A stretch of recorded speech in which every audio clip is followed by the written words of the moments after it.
Why are all those horses standing in the field starving? Why don't you feed them? Those horses serve no purpose.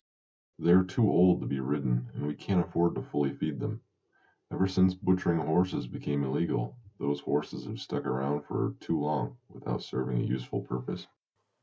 Well, don't people know about how the slaughter ban is affecting these poor horses' quality of life? It just sounds good to the common person to ban horse killing, but they don't really know the true impact it has on horses and the economy, for that matter.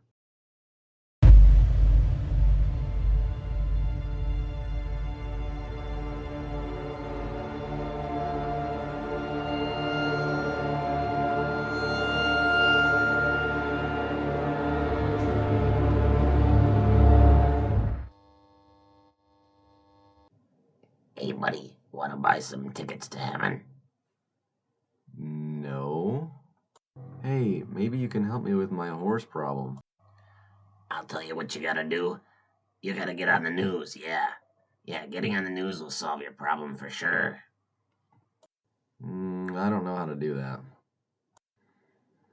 If you can host and win a horse eating competition, then you get on the news for sure. Oh, yeah, I know you will, yeah.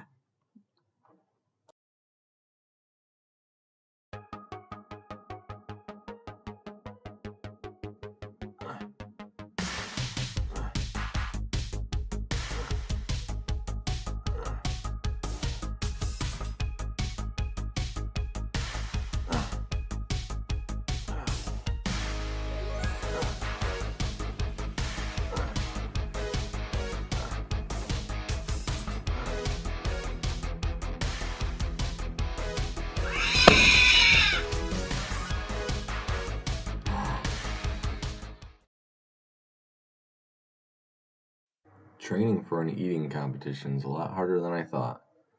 Maybe I should just give up.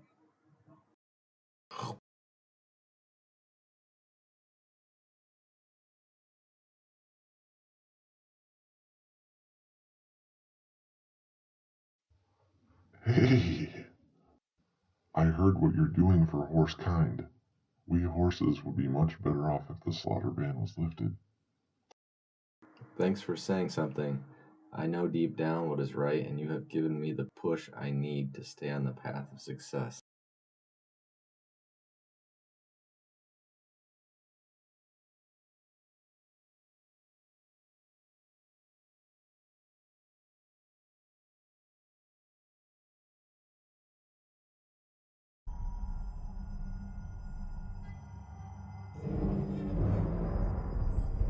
This fatty doesn't stand a chance.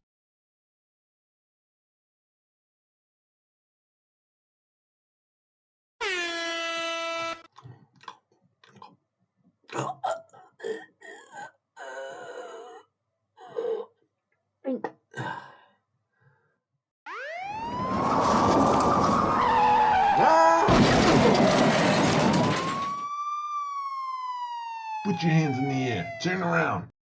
Resistance is infertile.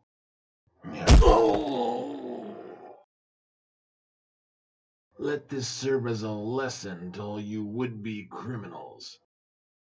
Good evening, this is Jessica Cornerstone with 10 and 9 News, and we're here with potential convict Devin Benedict. So tell us, Devin Benedict, what exactly compelled you to put on an illegal horse eating contest?